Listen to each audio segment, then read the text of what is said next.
my belief is that if we had those Christian values, or embraced the Christian values, or had sustained the Christian values we had when we were younger, a lot of the things we're seeing now would not be happening. That's my belief, and I'm asking you if you think that is the case.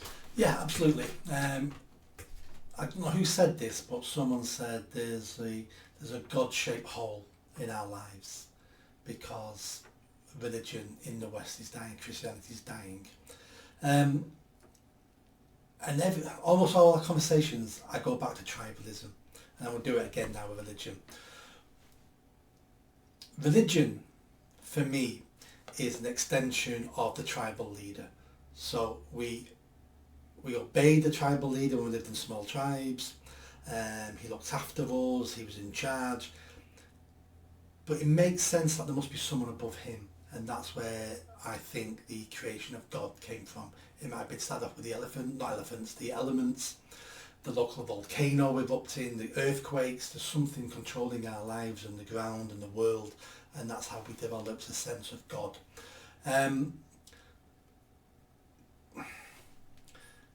Part of me wishes I was religious, and I'm like you, I'm a cultural Christian because we live in a Christian country. You know, all our ethics and morals and stories and history is all connected to Christianity. But because I wasn't raised like that, I find it very hard to believe in a creator. It's like, no, it's all science. Someone like Kirstie Alley, she was raised a Muslim, so believed in God. Yeah. And I can understand her rejecting that because of what she saw around her. And I can understand her finding God again, because when you look at the world, when you look at what happens, it's like, how do you explain everything? And we can't. I mean, our scientists now can hardly explain anything. The average person on the street thinks our scientists know everything. They'll tell you we know hardly anything. Once we think we know something, we look around the corner and it's like, oh, there's more stuff here. We thought the atom was the smallest thing in the world until someone broke it in two and went, what's all the crap inside here? So we're always learning new stuff, and it's like, it's so enormous. I can understand people going, there must be a creator. Someone must have created all this. This cannot be an accident. How did we develop the eye? That can't be natural selection. You know, and all these things, there's so many questions we don't understand that I can understand people thinking there must be something bigger above us. But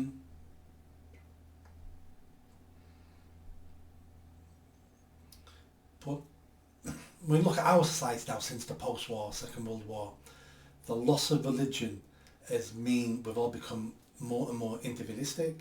Our lives matter, no one else's lives matter. We're not looking at the community spirit of where we live now.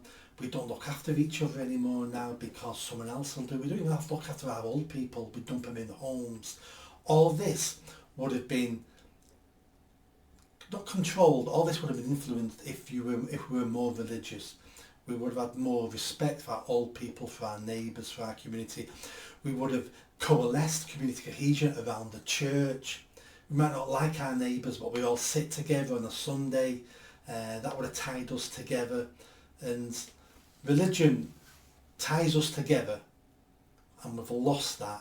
I don't know what the replacement is. I really don't.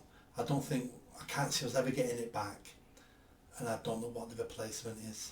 So you do think it is the loss of our religion has impacted on all these things we're talking about in terms of part of the reason we embrace that? Yeah. I'm not saying it's the main driver. No, I'm just saying it's one of many reasons of one, why. Yeah. One factor. And I suppose then the question to ask, because you and I have lived through this, haven't we? Why has religion died in this country as it has? I think it's because our lives got better and better and better and better. When your life is awful and you're scared of dying and your children dying, why wouldn't you turn to God?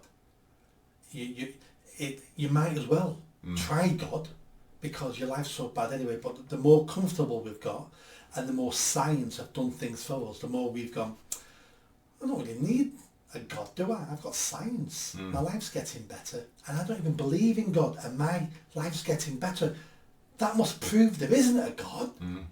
It's all hocus pocus. I mean, I look at the book, the Bible, or any religious book. God, it's telling me what I can't do, and I want to do what I want to do. So I'll reject that now because science is better. And a good way of looking at this we're getting quite a lot of converts now in the UK to Islam. Well, that was the next question I was going to ask, because on the one hand you argue that the reason we are becoming less religion is because life is getting better. Yeah. But then that should apply across all religions, but we're seeing the re-emergence of Islam. Now bear in mind, I might get my dates wrong, but I think Islam was incredibly powerful between sort of 500 AD to 1200 AD. There was a massive Islamic empire stretching right across to Spain, all across the Mediterranean. Almost came into Europe, but it came into the Baltics, and it got stopped in the Baltics, and the French stopped it at the Pyrenees.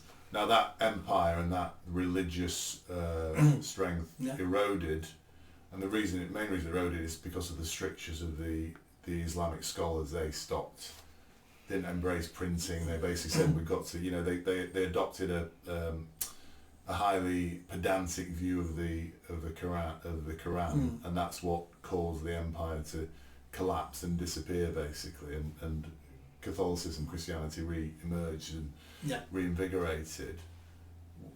I kind of accept your reason for Christianity having declined in the past, in our lifetimes. Yeah.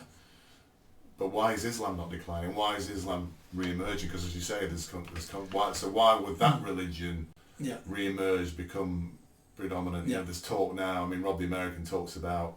He says, "You guys have got to be careful. This is going to be a caliphate, if you're not, in the UK." Why is that re-emerging?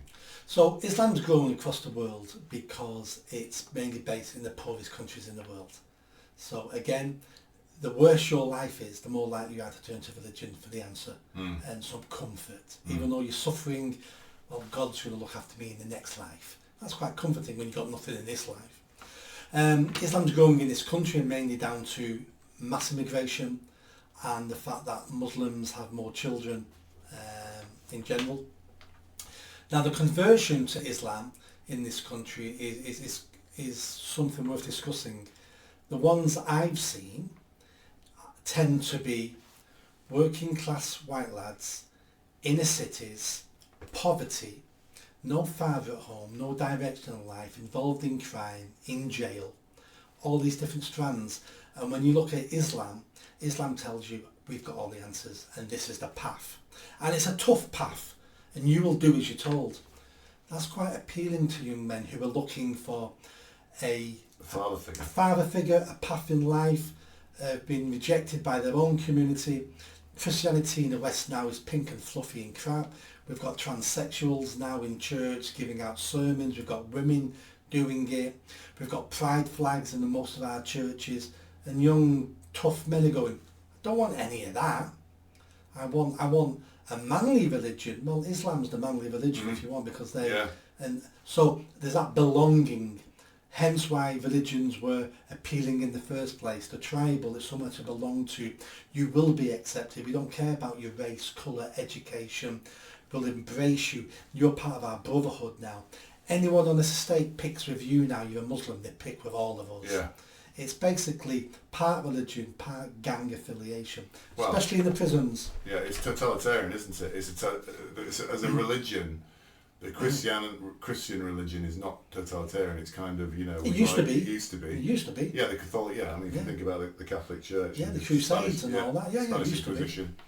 But but Islam is a totalitarian religion, and I think you've talked about apostates before. Yeah. If you drop out of Islam, you're an apostate. Aren't you? You've got to adhere. And we'll kill you because we don't want anyone else dropping out. Correct. Yeah, exactly.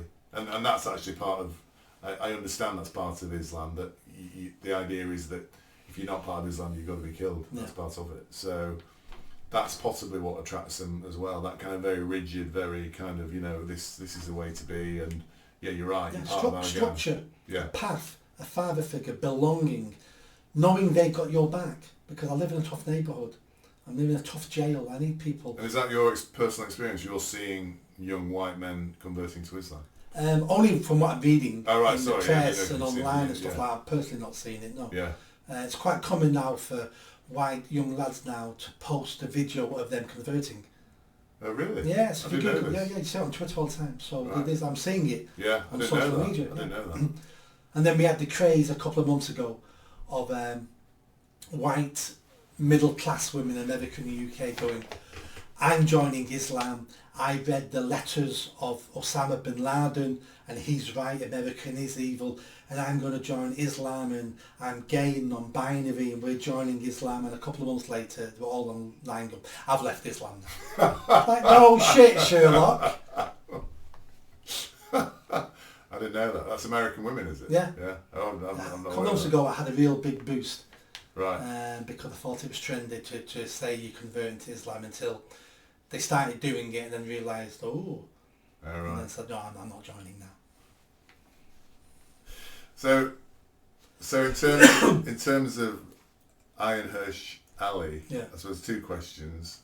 You understand why she's doing what she's doing, and the next question is, should we, the disaffected people in this country, be doing the same thing? As I already have. Yes, yeah, I think they should. And I understand what she's doing. She's got a God-shaped hole in her heart and she's going to fill it with Christianity. She's basically going to give Christianity a go. Yes. Because Islam was rubbish. Yeah. Let's give Christianity a go. And I can understand why she's picked that. Well, the best countries she's been in have all been Christian countries. Yeah. So let's give this religion a go. For all of us, more Christianity in our lives would be a good thing, up to a certain point, because evil people who want to manipulate others, can use religion to their own ends. That's what most people think religion starts all the wars. No, they don't. Men who use religion start all the wars. But how do we get that? Our Church of England is dying. The Church of England is like the Tory party. It needs to be put out of its misery. Yeah. They started ruining everything when they started taking in women bishops. All these things started. It's interesting. The church I attend, I don't want to give you the name Yeah. because I don't want to cause any problems for anybody. But it is a woman vicar. Yeah. And she's the one who's allowed the play group to happen at the same time as the sermon. Now, over compassionate, over tolerant. Yeah. She can't look into the future of she's damaging her own church. Yes. And attracting more people because she's only concerned with the here and now. Yeah. And people's comfort. Yes. And that's, so I think somebody said to her, our kids have got nowhere to go. Yeah. Whereas when we were kids, we went to Sunday school around the corner from the church, but the main... they sat there and behaved in sat and silence. behaved, yeah. But they're actually running around, banging toys, all that sort of stuff. And even the older most of the people in church are old, older, even older than me, believe it or not. And they're up there. You can see them looking around. It's annoying their concentration, Yeah. concentration and their contemplation Yes, of life. Correct. You're going there for a reason, aren't you? To listen to the stories, to think about, to reflect, or whatever.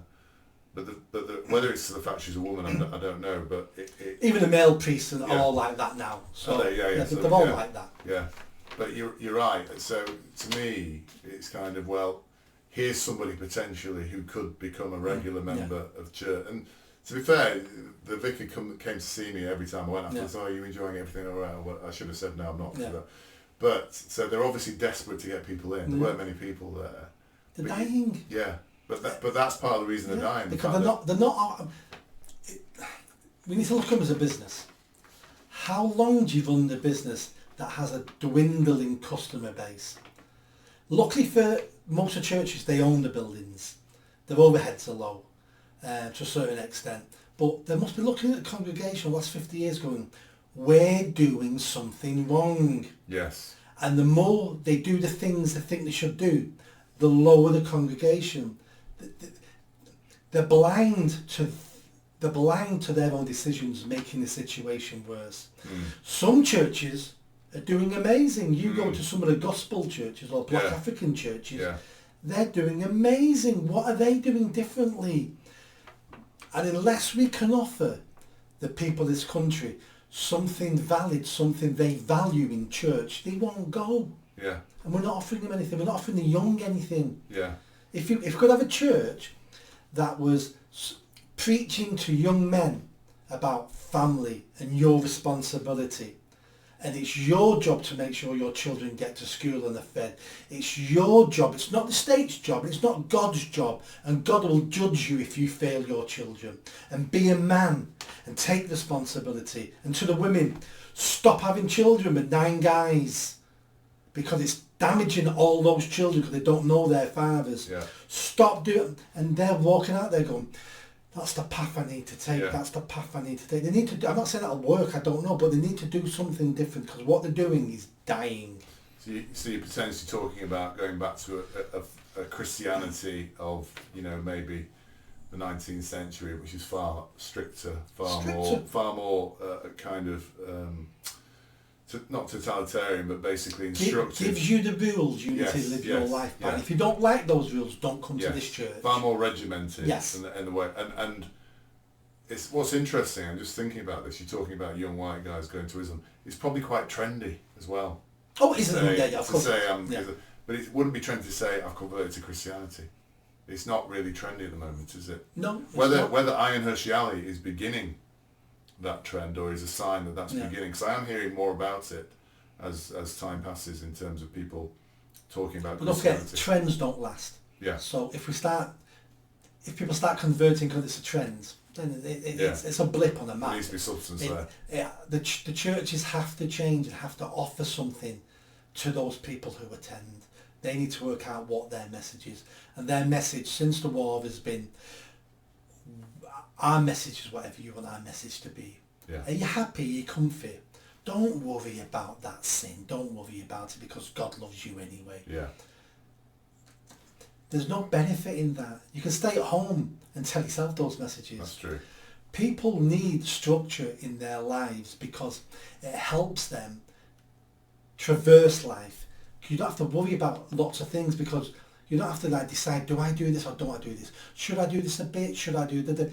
If you've already got those rules from church, you can forget those questions because you know the answer, you've been told the answer. And it helps you then concentrate on the rest of your life. That's why people used to be happier.